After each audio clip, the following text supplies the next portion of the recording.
Bonjour tout le monde, j'espère que vous allez bien. Ici Sébastien d'Audiostop Disquaire. J'espère que vous avez passé des belles fêtes, une belle période des fêtes. C'est pas terminé, on est le 31 décembre, la veille de la nouvelle année 2025. Donc c'est vraiment, on est encore dedans. J'espère que vous avez eu, c'est ça, un beau, agréable temps des fêtes avec votre famille, que vous avez écouté de la musique, de la nouvelle musique, de l'ancienne musique, vintage et tout. Donc, j'espère que vous en avez profité pour relaxer et écouter quelques vidéos YouTube aussi, faire des découvertes. Pour ma part, j'ai décroché un peu, j'ai été en vacances avec la famille, au Mexique, ça a vraiment fait du bien, juste avant Noël, et on est revenu très reposé. Donc, je suis prêt pour une nouvelle année de découverte musicale et entamer la nouvelle année chez Audiostop. Donc, aujourd'hui, je voulais simplement vous faire une petite capsule rapido. Dans le fond, c'est les achats que j'ai faits en décembre, parce qu'on sait la période des fêtes, c'est propice aux achats. Donc, j'ai fait quelques achats de mon côté, des disques, ça fait longtemps que je voulais avoir, des découvertes et tout. Donc, je voulais vous partager ça aujourd'hui. On commence dès maintenant. Je commence aujourd'hui avec un disque que j'ai trouvé chez un disquaire dernièrement. Donc, petite découverte. J'aimais beaucoup la pochette, donc j'ai dit je vais essayer ça. C'est un disque de 1972 qui s'appelle Mana. Vraiment, vraiment intéressant. Si vous aimez le Southern Rock, un peu à la Lynyrd Skynyrd, Free, des bands comme ça, donc Bad Company, entre autres. Vous allez vraiment adorer, c'est un groupe qui a sorti seulement qu'un album en 72, mais quel album quand même. Donc, j'ai vraiment aimé cet album-là. Je suis pas mal certain que vous allez adorer là, si vous aimez le genre. Je poursuis mes trouvailles de décembre avec un album qui était dans ma wishlist depuis très longtemps. Il s'agit de l'album éponyme de Jesse Davis. Donc, Jesse Davis est un guitariste qui a accompagné un paquet de monde, un guitariste américain. Il a accompagné Taj Mahal, Eric Clapton, John Lennon, entre autres. C'est son premier album paru en 1970. Donc voilà, c'est un album de rock, hard rock, je dirais américain, à tendance blues rock, donc vraiment vraiment intéressant. C'est un superbe album à se procurer, donc un peu rare, mais ça vaut quand même la peine, ça vaut le détour. Donc allez jeter un œil là-dessus si jamais vous tombez sur cet album. Autre découverte pour moi en décembre, c'est un album, encore une fois, qui était dans ma liste, que j'avais pas réussi à trouver encore, mais là, c'est chose du passé. Il s'agit de l'album de McDonald and Jill, donc album quand même assez connu. McDonald and Jill, c'est deux musiciens qui ont été des membres fondateurs du groupe King Crimson. Donc, album à belle tendance rock progressif, bien entendu. Donc, folk, rock progressif, c'est vraiment intéressant. J'avais déjà écouté des pièces, mais j'ai pas encore écouté cet album-là au complet. Donc, j'ai très hâte de mettre ça sur ma table tournante et l'écouter bientôt. Autre album qui était dans ma liste depuis un certain moment, comme je suis fan du groupe Blue Cheers, c'est un autre groupe qui a été formé de deux musiciens qui étaient dans Blue Cheers, dont Bruce Stephen et Ralph Kellogg. Donc, il s'agit de l'album Mint Tattoo. Mint Tattoo paru en 69. Donc, c'est un power trio de blues rock psychédélique. Vraiment, vraiment hâte d'écouter ça. J'ai réussi à trouver une superbe copie en bon état. On peut voir l'intérieur. Oups, oups. Voilà. L'intérieur, le disque est en parfait état. Donc, vraiment, vraiment heureux d'avoir mis la main là-dessus. J'ai hâte d'écouter ça et je vais sûrement vous revenir avec d'autres commentaires par rapport à cet album-là plus tard dans l'année. Autre achat du mois de décembre, je suis un fan de cet artiste des années 50-60 de jazz, Julie London. Donc, j'ai réussi à mettre la main sur une compilation japonaise, Julie London Deluxe. Donc, on voit ici, c'est un gatefold avec Julie London. Un très très beau disque vinyle de couleur en plus. Rouge transparent. Donc, c'est une édition de 1967. Vinyle japonais, donc très très hâte d'écouter ça. J'imagine que le son est vraiment fidèle à la qualité des vinyles japonais, donc très très hâte d'écouter cet album de jazz. Autre album que je me suis procuré, en fait, c'est une série d'albums que j'ai commencé à essayer d'acquérir. Il s'agit des albums du groupe Cold Blood.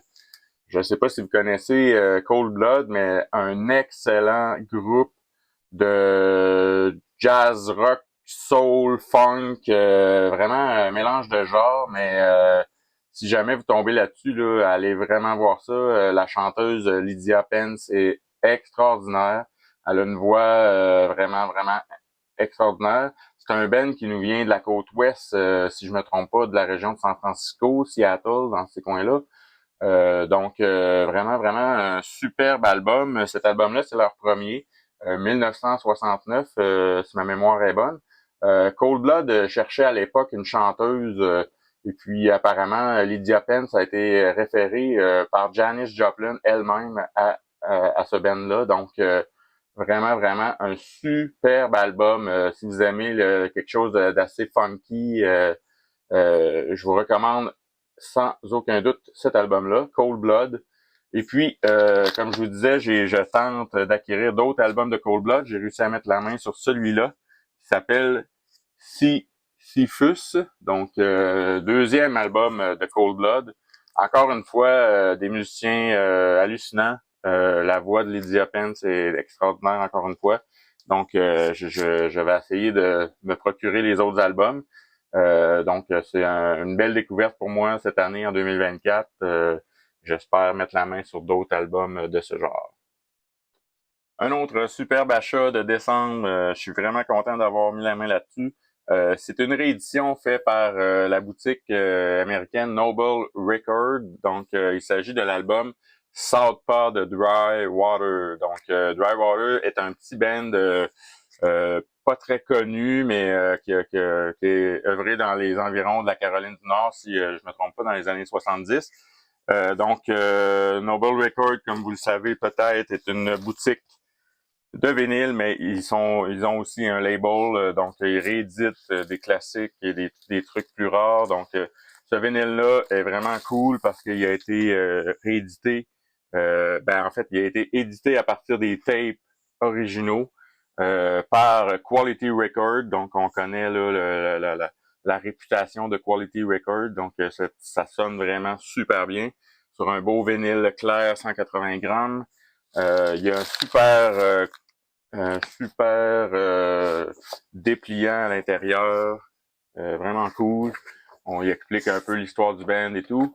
Et on voit que ça a été restauré à partir des tapes analogues. Donc, vraiment un excellent son. C'est une édition qui a été éditée à 1000 copies seulement. Donc, il en reste peut-être déjà plus.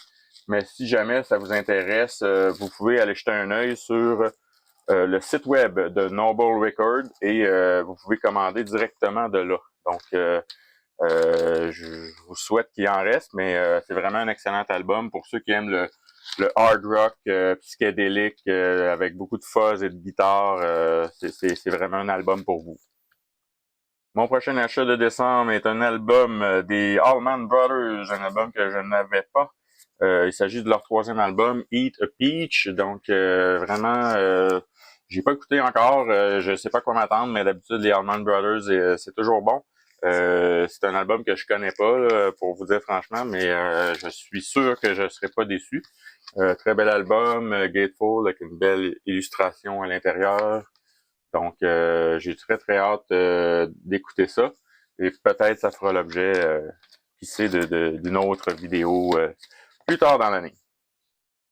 Autre beau disque que je me suis procuré, encore une fois, j'ai pas pu l'écouter encore, mais ça a l'air très prometteur. C'est une compilation d'un artiste de Zamrock, Paul Ngozi. Donc, un guitariste de Zambie. Donc, ça a l'air vraiment, pour ceux qui connaissent le Zamrock, c'est très, très créatif, très rock, faut le dire.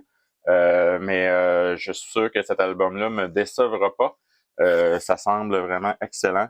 Donc, c'est une belle compilation de Paul Ngozi, qui est un pionnier du Zamrock, en fait, qui a œuvré dans les années 70 et 80. Si vous connaissez pas le Zamrock, allez jeter un coup d'œil là-dessus. Vous allez voir, c'est très funky tout en étant hard rock. Donc, c'est très intéressant. Un autre album que je me suis procuré en décembre, j'ai aucune idée à quoi m'attendre avec cet album-là, mais c'est une réédition d'un groupe de Montréal, un groupe de rock garage de Montréal qui s'appelle The Haunted. Donc, pour ceux qui connaissent cet album-là, les copies originales de cet album-là valent très très cher.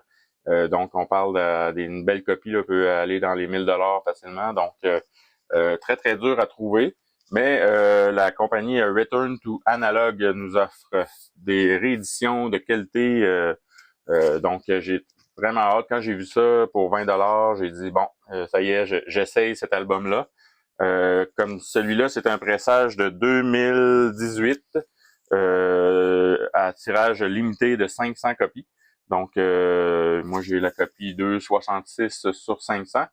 Très très hâte d'écouter ça. J'étais un peu curieux de savoir pourquoi cet album-là vaut aussi cher dans sa version originale. Donc, c'est un groupe de Montréal, The Haunted.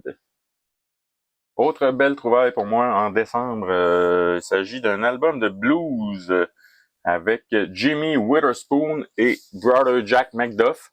Peut-être que le nom de Brother Jack McDuff vous sonne une cloche. J'en ai parlé dans d'autres vidéos précédemment. J'avais trouvé un disque de lui vraiment super intéressant. Donc, quand j'ai vu son nom sur ce disque-là, qui est un original en plus, j'ai dit, ben pourquoi pas, on va l'essayer. Donc, je l'ai pas écouté encore, malheureusement, mais ça semble très, très bon. Donc, je vous tiens au courant dès que je l'écoute. Mon prochain album est un album paru en 70, une autre découverte pour moi. Je connaissais pas ce groupe-là, mais vraiment très agréable à l'écoute. Donc, il s'agit de l'album Gator Creek. Gator Creek, vraiment très cool, une belle pochette en peau d'alligator. Donc, c'est un band des années 70. Cet album-là est leur premier, paru en 70, Gator Creek. Donc, c'est un style un peu Southern Rock, encore une fois, avec des belles mélodies, des beaux riffs de guitare. Donc, c'est paru sous l'étiquette Mercury. Voilà, donc ça, c'est un pressing original canadien. Moi, j'ai vraiment adoré. C'est un album qui vaut pas très cher, là, dans les 7-8 $ là, si ma mémoire est bonne. Donc, vraiment intéressant comme découverte. Un autre album qui était dans ma wishlist depuis longtemps, un grand classique que je connais depuis sa sortie, en fait, dans les années 90. Il s'agit de l'album Dummy de Portishead. Donc, c'est une réédition, celui-là. J'ai pas malheureusement pas réussi à mettre la main sur un original. Mais vraiment un album excellent d'un bout à l'autre, très atmosphérique, très planant. Si vous aimez ce genre-là, là, très smooth, relax, belle ambiance, avec la voix de la chanteuse Beth Gibbon qui est vraiment excellent. Tout est c'est un album parfait selon moi, très très bon album. C'est un peu spécial là, la première fois qu'on l'écoute, si vous n'êtes pas habitué avec le genre, mais vraiment c'est un classique. Donc je vous recommande fortement cet album-là, Portishead Dummy. Cette fois-ci, on tombe dans une découverte. Ben, c'est pas une découverte en fait, c'est parce que je connais cet artiste-là depuis très longtemps. C'est un de mes saxophonistes préférés. Mais je suis content d'avoir mis la main là-dessus parce que c'est des albums originaux des années 50, donc en bon état quand même. Celui-là particulièrement, Cool Sound de Stan Getz. Stan Getz est un virtuose du saxophone. Si vous connaissez pas Stan Getz, je vous recommande fortement. C'est quand on parle de jazz, smooth jazz, cool jazz, en fait, c'est Stan Getz. Donc, Stan Getz est la figure dominante du cool jazz. Donc, cet album-là en particulier, Cool Sound, 1957, je crois. Vraiment excellent album. Je pense que c'est une compilation, mais c'est d'un bout à l'autre, là. C'est hallucinant, très très bon. L'autre, c'est Tanget in Stockholm. Celui-là est un album qui a été enregistré à Stockholm avec des musiciens suédois. Donc, c'est peut-être pas le meilleur de Stan Getz, mais je suis content d'avoir mis la main là-dessus quand même. C'est parce que Stan Getz sortait d'une pneumonie à cette époque-là. Il avait pas joué depuis environ 4 mois quand il a enregistré ça, mais ça paraît pas du tout, très naturel. Il y a aussi un excellent pianiste sur cet album-là qui s'appelle Bengt Alberg. Donc, Bengt Alberg fait vraiment une belle figure sur cet album-là. Il accompagne Stan Getz. Même Stan Getz lui laisse beaucoup de latitude parfois. Donc, vraiment un superbe album de jazz. Très, très relax, détendu. Si vous avez une grosse journée, vous voulez quelque chose de cool, de relax, Stan Getz, c'est tout indiqué. Autre belle découverte de 2024, ça m'a vraiment étonné celle-là. Je connaissais déjà cet artiste-là par ses albums plus fin des années 70-80, plus classic rock. Donc, je parle ici de Bob Seger. Donc, ceux qui connaissent pas Bob Seger, ça fait vraiment longtemps qu'il fait de la musique depuis les années 60, début des années 60, mais c'est vraiment en 68 lorsqu'il y a eu un premier contrat avec Capitol Records, qui a sorti les albums qu'on voit ici, Bob Seger System. Donc, celui-là, c'est le premier album Rambling Gambling Man. Et celui-là est le troisième album Mongrel. Entre les deux, il y a eu un autre album qui s'appelle Noah. Celui-là, il est dans la poste présentement. Je l'ai pas eu encore, mais ça s'en vient. Donc, c'est les trois albums du band Bob Seger System. Pour ceux qui connaissent pas ça, c'est plus rock psychédélique, je vous dirais même hard rock. C'est comme le son de fin des années 60, 69, 70. Vraiment intéressant avec la voix de Bob Seger. On est loin là du classic rock. Donc, je vous recommande. C'est une très, très belle découverte pour moi. Ça sonne comme une tonne de briques. C'est vraiment super bon. Donc, on voit le jeune ici. Donc, vraiment, vraiment des beaux albums. Un peu rares à trouver, mais je vous dirais ces deux-là, c'est probablement les plus faciles à trouver. Noah est vraiment difficile à trouver et plus cher. Donc, j'attends ma copie avec impatience. Il y a quand même une réédition de Noah qui est plus disponible aussi. Donc, vraiment de beaux albums de Bob Seger, System, super découverte à faire. Le dernier, non le moindre, est un album qui était sur ma wishlist depuis un certain temps. Il s'agit de probablement un des meilleurs enregistrements live de jazz. Il s'agit de l'album du Bill Evans Trio, Sunday at the Village Vanguard.